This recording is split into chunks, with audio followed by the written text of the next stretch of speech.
Hi എല്ലാവർക്കും സ്വാഗതം. ഇന്ന് നമ്മൾ കേൾക്കാൻ പോകുന്നത് വളരെ ലളിതമായൊരു കഥയാണ്. പക്ഷേ ഈ കഥയ്ക്ക് സമ്പത്തിനെക്കുറിച്ചുള്ള നമ്മുടെയൊക്കെ കാഴ്ചപ്പാടുകളെ ഒന്ന് മാറ്റിമറിക്കാൻ ശക്തിയുണ്ട്. നമ്മൾ ശരിക്കും എന്തിനാണ് വില കൽപ്പിക്കുന്നത് എന്ന് നമ്മളെ തന്നെ ഒന്ന് ഇരുത്തി ചിന്തിപ്പിക്കുന്ന ഒരു കഥ. അപ്പോ എന്താണ് ഒരാളെ ശരിക്കും സമ്പന്നനാക്കുന്നത്? കയ്യിലുള്ള പണവും വസ്തുവകകളുമാണോ? അതോ അതിനുമപ്പുറം മറ്റെന്തെങ്കിലുമുണ്ടോ?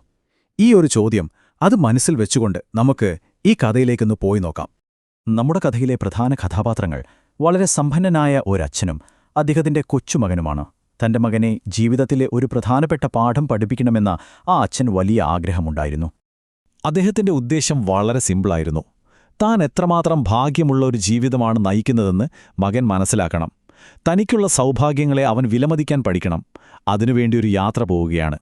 അപ്പോ അദ്ദേഹത്തിന്റെ പ്ലാൻ ഇതായിരുന്നു: ഒരു പാവപ്പെട്ട കുടുംബത്തിന്റെ കൂടെ പോയി താമസിക്കുക, അവരുടെ ജീവിതം നേരിൽ കാണുക, അങ്ങനെ മകന്റെ ഉള്ളിൽ തനിക്കുള്ളതിനോട് ഒരു നന്ദി വളർത്തിയെടുക്കുക. ഈ യാത്ര മകന്റെ കാഴ്ചപ്പാടിൽ വലിയ മാറ്റം വരുത്തുമെന്ന് അദ്ദേഹം ഉറച്ചു വിശ്വസിച്ചു. അങ്ങനെ അവർ രണ്ടുപേരും യാത്ര തുടങ്ങി. നഗരത്തിലെ ആഡംബരങ്ങളിൽ നിന്നും തിരക്കുകളിൽ നിന്നും ഒരുപാട് ദൂരെ ഒരു സാധാരണ കുടുംബം താമസിക്കുന്ന ഒരു ചെറിയ ഫാമിലേക്കാണ് അവരെത്തിയത്. ആ കുറച്ചു ദിവസങ്ങൾ അവർ ആ ജീവിതത്തിന്റെ ഒരു ഭാഗമായി മാറി. കൃഷിപ്പണികളിൽ സഹായിച്ചും ആഹാരമൊരുക്കിയും അവരോടൊപ്പം കൂടി. ഇത് വെറുമൊരു സന്ദർശനമായിരുന്നില്ല, അതൊരു അനുഭവമായിരുന്നു. അച്ഛൻ പ്രതീക്ഷിച്ച പാഠം മകൻ പഠിക്കുന്നുണ്ടാകുമോ? ദിവസങ്ങൾ കഴിഞ്ഞു. അവർ വീട്ടിലേക്ക് മടങ്ങുകയാണ്. യാത്രയിലുടനീളം അച്ഛൻ വളരെ സന്തോഷത്തിലായിരുന്നു. തന്റെ പ്ലാൻ ഗംഭീരമായി വിജയിച്ചുവെന്ന് അദ്ദേഹം ഉറപ്പിച്ചു. ഇനി മകന്റെ വായിൽ നിന്ന് താൻ പ്രതീക്ഷിക്കുന്ന മറുപടി കേട്ടാൽ മതി. വളരെ ആത്മവിശ്വാസത്തോടെ അച്ഛൻ മകനോട് ചോദിച്ചു, മോനെ, യാത്രയൊക്കെ ഇഷ്ടപ്പെട്ടോ? എന്തെങ്കിലും പഠിക്കാൻ പറ്റിയോ? നമ്മൾ എത്ര ഭാഗ്യവാന്മാരാണെന്ന് അവൻ തിരിച്ചറിഞ്ഞല്ലോ എന്നോർത്ത് അച്ഛൻ അഭിമാനിച്ചു. പക്ഷേ മകന്റെ മറുപടി കേട്ട അച്ഛൻ ശരിക്കും ഞെട്ടിപ്പോയി.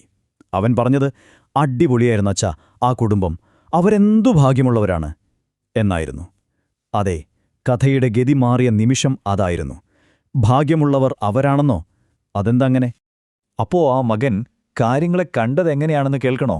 അവൻ പറഞ്ഞത് കേട്ട് അച്ഛൻ അത്ഭുതപ്പെട്ടുപോയി. അവൻ പറഞ്ഞു, നമുക്കൊരു നായല്ലേ ഉള്ളൂ, അവർക്ക് 4 നായ്ക്കളും കുറേ കോഴികളുമുണ്ട്. നമുക്ക് വീട്ടിലൊരു സ്വിമ്മിംഗ് പൂളുണ്ട്, ശരിതന്നെ. പക്ഷെ അവർക്കൊരിക്കലും വറ്റാത്ത ഒരു പുഴ തന്നെയുണ്ട്. രാത്രിയില് നമ്മുടെ പൂന്തോട്ടം കാണാൻ കുറച്ച് വിളക്കുകളുണ്ട്. പക്ഷെ അവർക്ക് രാത്രി മുഴുവൻ വെളിച്ചം കൊടുക്കാൻ ആകാശത്ത് ലക്ഷക്കണക്കിന് നക്ഷത്രങ്ങളുണ്ട്.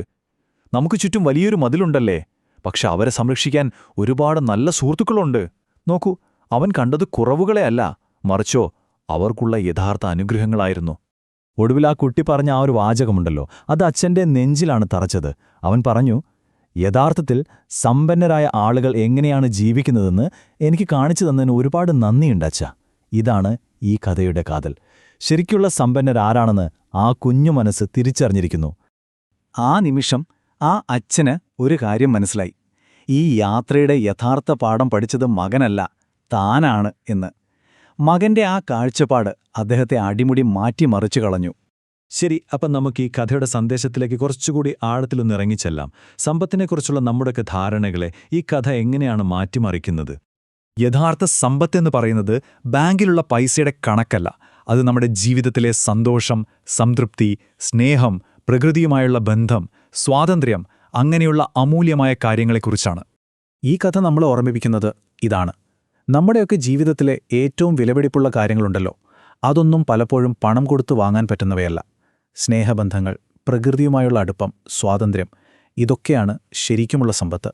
ഇനി നമുക്ക് ഈ ഒരു ചിന്തയെ നമ്മുടെ സ്വന്തം ജീവിതത്തിലേക്ക് കൊണ്ടുവന്നാലോ? ഈ കാഴ്ചപ്പാട് നമുക്കെങ്ങനെ പ്രയോജനപ്പെടുത്താൻ സാധിക്കും? സത്യത്തിൽ സമ്പന്നമായ ജീവിതം എന്നത് ഓരോരുത്തർക്കും ഓരോന്നാണ്, അല്ലേ? ഒരാൾക്ക് പ്രാധാന്യമുള്ള ഒരു കാര്യം ചിലപ്പോൾ മറ്റൊരാൾക്ക് അത്ര വലുതായിരിക്കില്ല. അതുകൊണ്ട് നമുക്കെന്താണ് പ്രധാനം എന്ന് നമ്മൾ തന്നെ കണ്ടെത്തണം.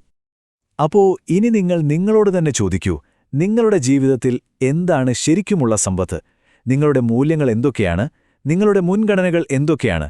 ഒരുപക്ഷേ നിങ്ങൾക്ക് ഏറ്റവും വിലപ്പെട്ടതെന്ന് തോന്നുന്ന കാര്യങ്ങൾ ഇപ്പോൾ തന്നെ നിങ്ങളുടെ കയ്യിലുണ്ടെങ്കിൽ നിങ്ങളും ഒരു സമ്പന്നനാണ്, അല്ലേ?